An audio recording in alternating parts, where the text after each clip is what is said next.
इसके बाद मैं किशोर जी आपके पास आ रही हूं। गुलाब चंद जी, लेकिन ये कैसे हो रहा है, क्योंकि कौन क्या पेश कर रहा है यहां पर? फिर ये जो मराठा आरक्षण है इसको लेकर के फिर से क्या विपक्ष का ही नैरेटिव चल रहा है? इस वजह से ही विलेन बन रहे हैं क्या आप? लेकिन क्योंकि जैसा राम कदम जी बता रहे हैं, अगर आप लोगों ने दिया तो भी ये कह रहे हैं, सीधा सीधा खुलकर कह रहे हैं, जरांगे पाटिल जहां हराना संभव होगा वहां हराएंगे। जी आशा जी, पहली बार आपके सामने साक्षात्कार हुआ, आपको नमस्कार। और भाई राम कदम को टिकट मिलने के, उम्मीदवारी मिलने के लिए बहुत बहुत सारी शुभकामनाएं मेरी तरफ से।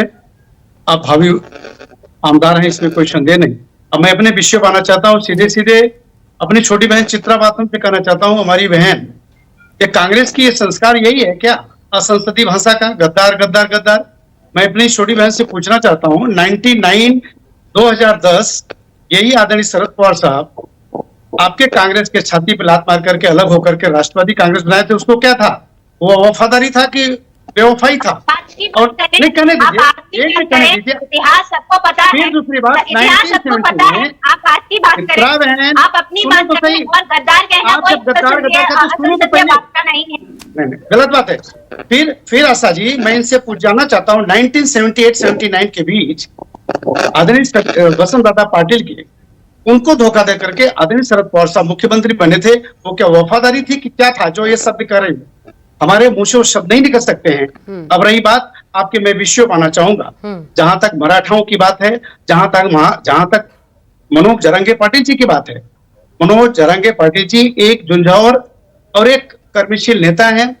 ठीक है, उनके सूझबूझ में जो भी परिस्थितियां इस वक्त मराठावाड़ा में 44 सीटों पे लेकर के जो डिस्टर्ब करना चाहते हैं, ऐसी उनकी मंशा बनी है। वो उनको खुद समझना चाहिए चीज के लिए कि वर्तमान इस सूबे के मुख्यमंत्री आदरणीय एकनाथ शिंदे साहब स्वयं मराठा जाति से आते हैं। उन्होंने मराठाओं के लिए क्या नहीं किया? 2.5 वर्ष पूर्व उनको याद करना चाहिए। यही मुख्यमंत्री उद्धव ठाकरे जी के कार्यकाल में जिस वक्त इन्हें मराठाओं का आंदोलन नासिक होते हुए पैदल कूच किया था, उनके सम्मान के लिए आगे आने का किसी व्यक्ति ने काम किया था, तो उस व्यक्ति का नाम था आदरणीय एकनाथ शिंदे साहब। उनको रहने से लेकर खाने पीने तक सब उनको मान और सम्मान दिया।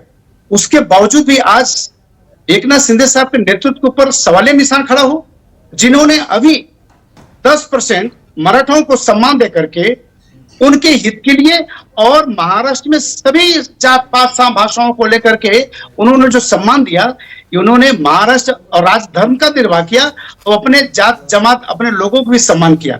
ऐसा नायक होना चाहिए। नहीं तो जब आपने इतना कुछ किया तो भी नाराजगी तो आप ही से है। आप लोगों ने बैठक की, बाकायदा सर्वदलीय बैठक बुलाई, उसमें तक चर्चा हुई। जब ऐसा लगा कि ये हिंसा की आग में तब्दील हो जाएगा, ये तमाम चीजें तो हुई, उसके बाद भी तो नाराजगी आप ही लोगों से। और अब तो मुस्लिम फैक्टर भी एक शामिल हो रहा है। और आप जानते हैं कि ये जो डबल एम है, ये कितना बड़ा गठजोड़ खेल बिगाड़ सकता है। आशा जी, मैं जानना चाहता हूं कि ठीक है, आज मनोज जरांगे पाटिल ने किसी एक सज्जाद मोमिन भाई से उन्होंने कहीं वार्तालाप किया। मैं देश से जाना चाहता हूं और आपके पैनल बैठे हुए सभी लोग पूछना, विशेष करके किदोई साहब बैठे हैं यहाँ पर, ऐसी क्या जरूरत पड़ेगी ये महाविकास पार्टी के पार्ट सपा पार्टियों को? इनको क्या जरूरत है धोलिया, मालेगांव, भिवंडी, गोंडी, मानपुर से चुनाव लड़ने के लिए इनको चार्जशीट क्यों दिया गया? इसलिए दिया गया उनके जाति जमात के लोग वहां पे हैं।